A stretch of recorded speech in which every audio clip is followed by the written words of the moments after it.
Everybody, welcome to the Hooty KSU podcast, football podcasts. My name is Griffin Nichols. I'm your host. Thank you for joining in. Hopefully your bracket is surviving the tournament. It's been a weird tournament. Not to get off football for a second, but it's kind of strange. Not a lot of crazy games or that many big upsets, not a lot of overtimes. It's been pretty much on chalk with the teams that are winning. St. John losing yesterday was, I think, the biggest surprise so far. But, yeah, it's been pretty straightforward, honestly. The higher-ranked teams, the higher-seeded teams continue to win. We'll see what today brings. Florida and UConn finished up just a little while ago. Was a heck of a game. Came down to the final few minutes. That was an exciting game. But, yeah, it's been different this year. Not a lot of Cinderellas out there. Maybe Arkansas. But, I mean, Arkansas is a good team, so I don't know how much of a Cinderella that is. But still, yeah, so I hope it's going well. I hope your bracket's still together. I think that this year, the bracket that I'm in, there's a lot of people very much in contention just because there are so many wins the first few days. So we'll see how it all shakes out. I did want to come back on today and drop some content. Again, thank you for the support. I greatly appreciate it. As promised, available on the Etsy shop is going to be bumper stickers, t-shirts, hats for Hooty KSU.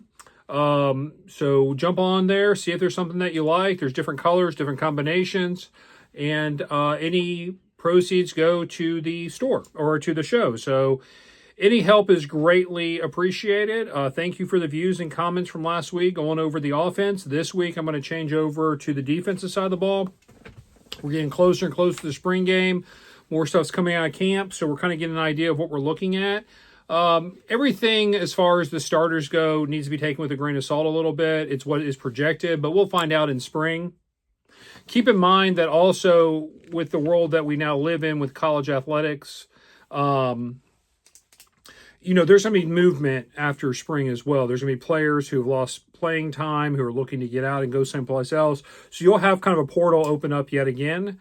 So we'll see kind of where the holes are and what this coaching staff can do to fill these holes going into the season. So looking at the defense, Mark Mattioli is the defensive coordinator.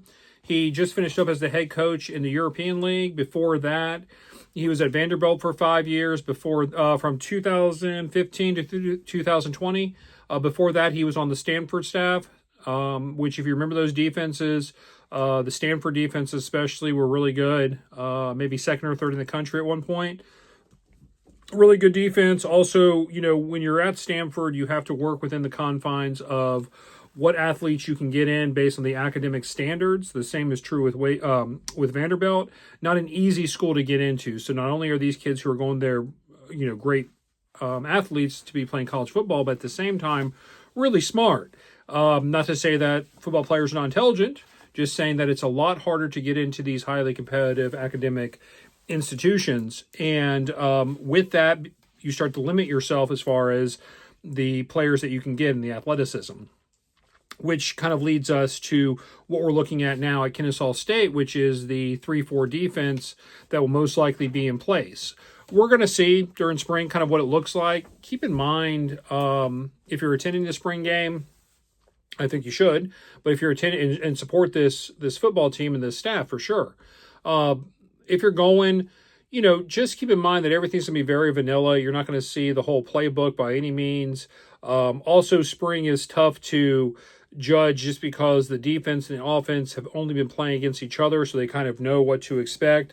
So usually it's not a great indicator of what's to come. It's more used for getting an idea of who the starters are, kind of what the tempo would look like, kind of what the formations will look like, the base formations. So we'll gain a lot of information once spring comes out. It's also for the coaching staff to kind of know where they are. They've got about 15 days of practice in the spring to implement this new system. So obviously you're not going to master in 15 days. You're going to lay the groundwork. And then once spring is over, those organized practices cease.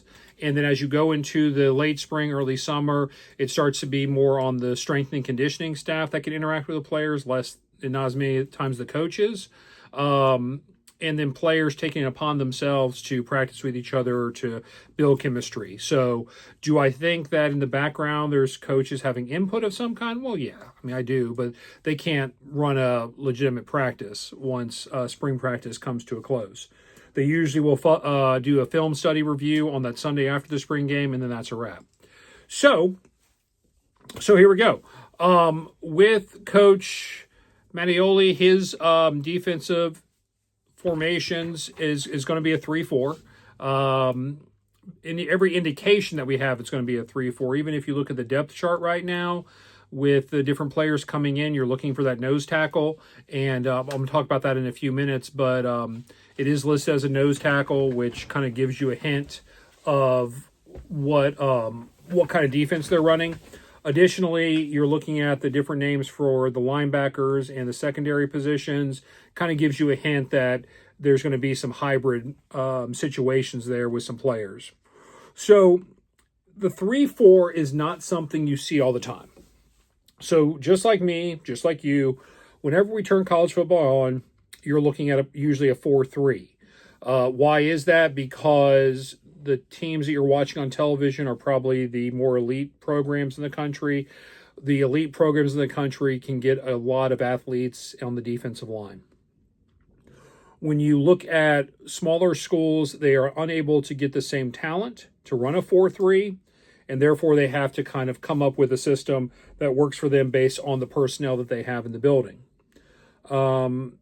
It's one of those things where if you look at like the SEC, for example, the Big Ten, you're going to be looking at larger, faster, explosive defensive linemen who are going to get a lot of pressure on the quarterback and the running backs.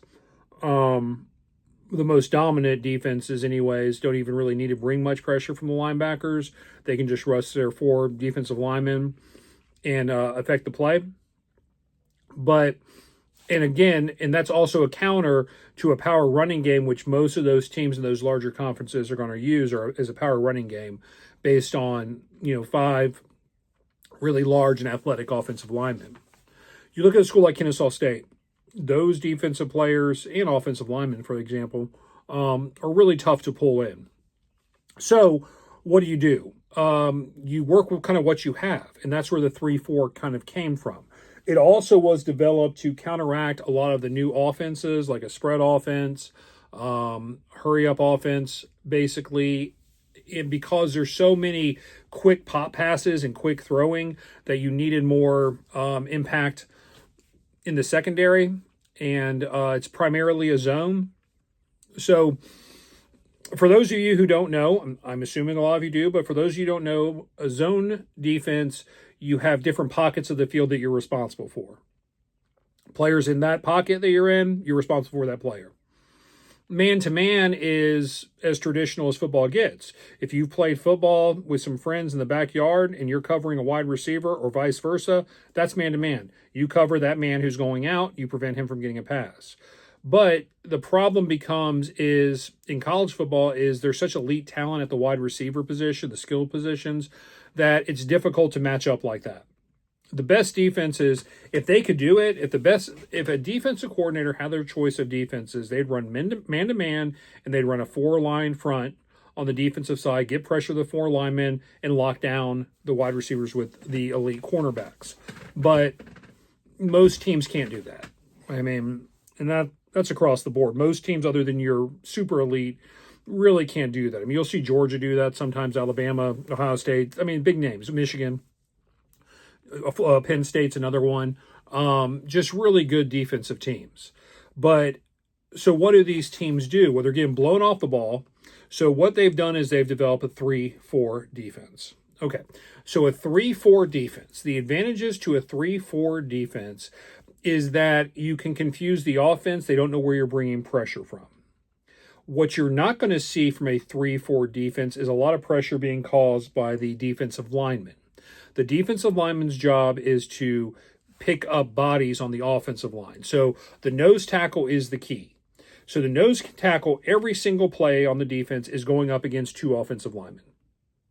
That nose tackle has to be athletic and big enough to be able to occupy the space of both of those offensive linemen. The two other defensive ends will then take on their man. Now, in doing so, you just freed up your linebackers, who are the 4 in the 3-4, to kind of move around and take shots at the quarterback and the running back to try to break up a play. So the advantages of a 3-4 defense is that it can be confusing. It's hard to pick up. You'll see a lot of times quarterbacks doing audibles, switching up the play based on what the defense is presenting, because they're not sure where the pressure is coming from. They have an idea, but they're not 100% sure. So if you can imagine a play and the 3-4 works the way it's supposed to, let's take a look at the left defensive end. The left defensive end comes in and engages an offensive lineman. All of a sudden, you send 2 of your 4 linebackers that are behind the defensive line. One engages the tight end if he's there, and the other one, or the running back if he's blocked for the quarterback, and the other one is free. So you can overload a side and get a lot of pressure through a 3-4. And you can go from anywhere. That's the other part of it, is a 3-4, you have no idea kind of where the pressure's coming from, because there's so many different options and so many different ways to hide what defense is coming. But the important part about a 3-4 is that nose tackle. That is the number one thing. That is number one on the list. Your nose tackle has got to be big and able to take up space. The projection is for Jaden Grimes to be the nose tackle this year. He's listed as the starter at nose tackle. Again, we'll see in spring. 6 foot, 300 pounds. I mean, that'll work. Big human being. Low to the ground, that works every time. The defensive end on the left-hand side is Marcus Patterson, 6'3", 275. And the right defensive end is Tylen Dunlop, who's 6'1", 260. So like a little bit more size there on that, but you got to be athletic. The other part of a 3-4, equally as important to the nose tackle, is the linebackers. Now, the idea behind a 3-4 and how it kind of came into creation is that with the new style of offenses, you would not be able to cover all the possibilities for passes, whether it's a tight end, whether it's a running back going out for passes, whether it's a wide receiver screen. So many things have changed offensively in the last 15, 20 years. Again, you really started to see it happening with West Virginia when Rich Rodriguez was there originally, with I think Slayton was the running back and White was the quarterback, if my memory serves. That's the first time you really saw that kind of spread offense taking off, and defenses really struggling to deal with it. A couple years later, Gus Malzahn's offense at Auburn started doing it and started putting up a lot of points. They had to do something, because the 4 down lineman wasn't working, especially if you have a quarterback who can run the ball. You needed someone else to take the quarterback. So that's where the 3-4 came from. With the linebackers that are behind the defensive linemen, you need athletes. You need athletes that are strong enough to pressure a quarterback, running back, to get pressure on the offense, while at the same time also being capable of dropping into coverage and keeping up with a tight end, a running back, getting a quarterback on the ground who is scrambling out of the pocket or has kept it on a read option, for example. So that's where the challenge is with this defense. Why do you do this defense? Because you don't need as many defensive linemen. That's the real reason. You don't have the depth or talent at defensive line, so you run a 3-4. Or you're really talented at linebacker and you want to get as many of them on the field as possible. But if you even look at recruiting, if you look at the transfer portal, one of the hardest positions to fill is a defensive lineman. That and an offensive line. Those are the 2 hardest positions to fill, and they have the most competition to get those positions. And there's good reason. I mean, a dominant defensive lineman can change an entire game. If you can't block them, you can't stop anything. You can't run anything. You can't throw the ball. You can't run the ball. So the defensive linemen make all the difference in the world. So, we'll see kind of where we are with this. I believe that this is the logical step for a defense. The athletes that Kennesaw State has right now are some leftovers and some new players coming in. But to be kind. They are not upper echelon athletes. They are, for this level of football for right now. And that's where we go back to winning and making a difference as you bring more athletes in. You start attacking the high school rankings once you can show high school players what you're capable of. So this is the beginning. The 3-4 defense is not a defense that's going to shut anybody down completely. You're not going to get a low-scoring game with a 3-4 defense. The idea behind a 3-4 is that you don't give up touchdowns. You can give up the field goal, but you don't give up the touchdown. That's really important, whether it's a bend or don't break, whatever that saying is. That's this type of defense. And the reason being is that you're reliant on your offense to put a lot of points up and make make the other team's offense that you're playing much more predictable so that you know how to kind of attack them and how to stop them. You're going to see some shootouts this year for sure. But again, I think that if you're giving up 28 points a game, that's kind of where you want to be, 21 to 28 points a game, because you're expecting your offense to be putting up 35 or 42 a game because they're going to run so many different plays. That's the ultimate goal when it's all said and done with this type of defense and offense, is to really outscore your opponent and limit their possessions. And when they have the ball, don't let them score touchdowns. That's kind of the idea. Now, it makes a lot of sense also with this league that we're in with Conference USA, because a lot of teams are going to run more of that traditional spread offense, a lot of quick hitting. You're not going to run into many power running games. You don't really see that unless you're going up against the bigger programs that have all the players to be able to pull that off. So it really shouldn't be a limiting factor unless you're going up against a power running team, which I'm looking at the schedule and I don't see it. I mean, I don't see that power running team that concerns me. Even the best two teams on the schedule, theoretically anyways, are Indiana and Wake Forest. Wake Forest could probably be argued that. But let's say Indiana then. They're not running power run. They're not running the ball like that. It's not a power running team. It's more of a wide open kind of spread offense. So you're okay there. A team like Liberty is exactly what this defense is designed for. That kind of an offense, that kind of spread out, throw the ball over the place sort of offense, nothing deep, more stuff under the middle, out to the side, quick decisions. That's where this defense thrives, and it makes sense that they would run this defense. So I've already kind of hinted at it, but the biggest disadvantage to a 3-4 is a power running game. If you can have 5 offensive linemen move your 3 defensive linemen off the ball, if your nose tackle cannot take up space of 2 offensive linemen, that then frees up an offensive lineman to take on a linebacker to get through the first line of scrimmage and then get to the second level. And there's an offensive lineman there just moving your linebackers, corner, safety, wherever they want to. That's the danger. That's the danger with this type of defense, is that if you go up against a big team that is able to run the ball with power, it's going to be a long day. It's hard to do that. It's hard to stop them. Now, the counter to that with a 3-4 is you can bring another linebacker on, and you can bring a linebacker to the line of scrimmage and create a 4-down look, but it's still a linebacker, which means that you're looking at, 225, 6 foot, 225, 6'1", 230, something like that, against a 6'6", 330-pound offensive lineman. It's not going to happen.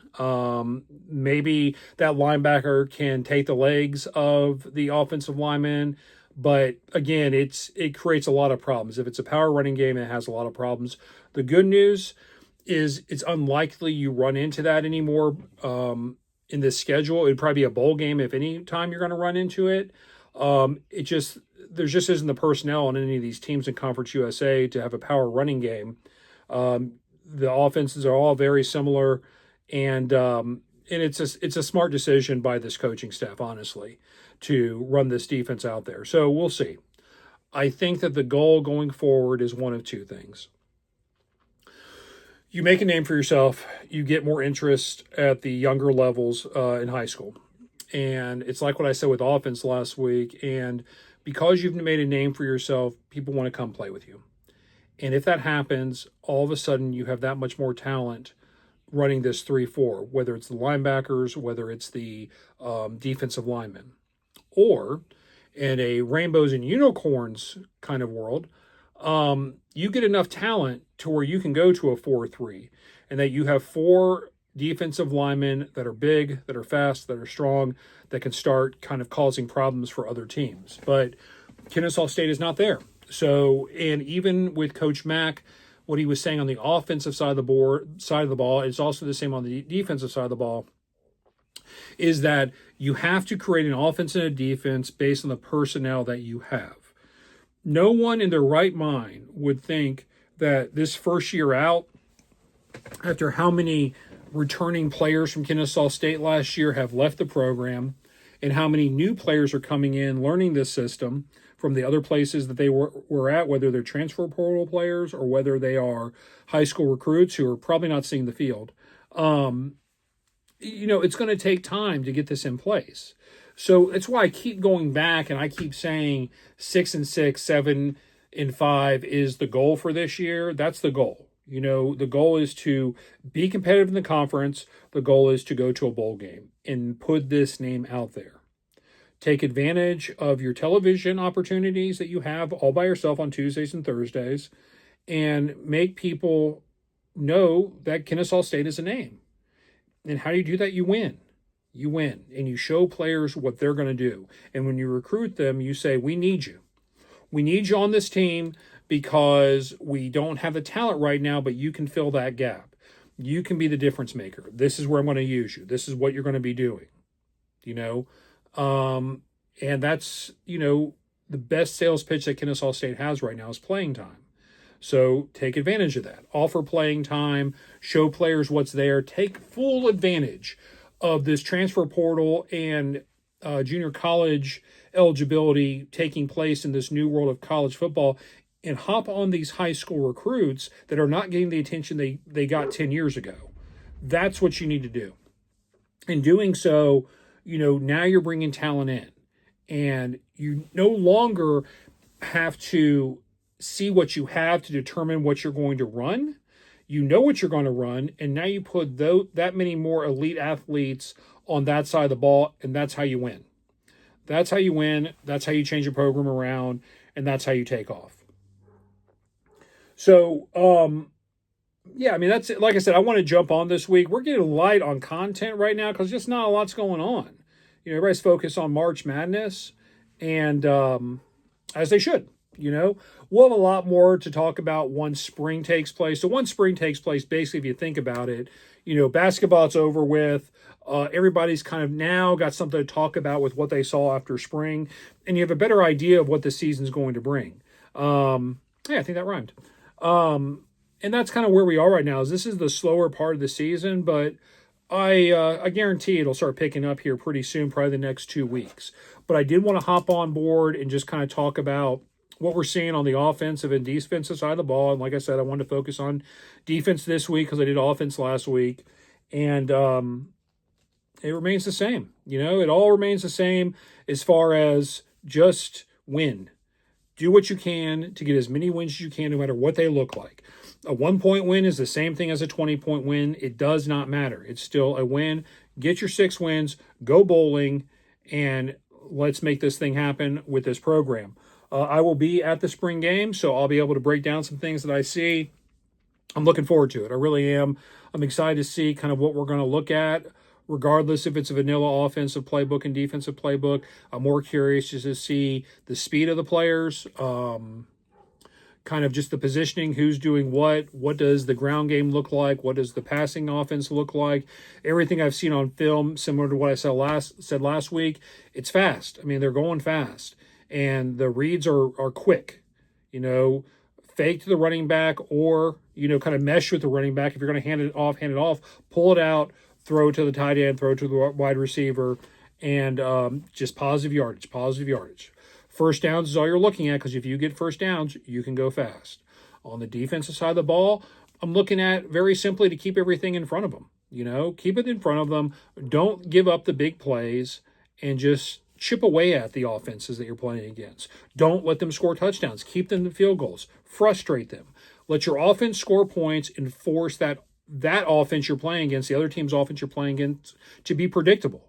If they're predictable, you win because you know exactly what's coming. And if they're going to throw the ball with three defensive linemen, and you've got 8 players in the secondary, and they're going to throw the ball on you, great. Let's do that. Put yourself in that position, because that means that's going to be a lot of wins if that happens. So we'll see. Guys, again, I appreciate the support. Thank you so much. I can't believe it sometimes. I just am out here just doing these things, really talking to myself, it feels like sometimes, which I kind of am. But to have the feedback and how many people are participating and following the show and listening to every episode, I'm just very appreciative. So thank you so much. Hope you all have a great week. Again, good luck with your tournaments and your brackets. Hopefully don't get exploded tonight or anything like that. And we'll see you next week. All right, take care. Bye-bye.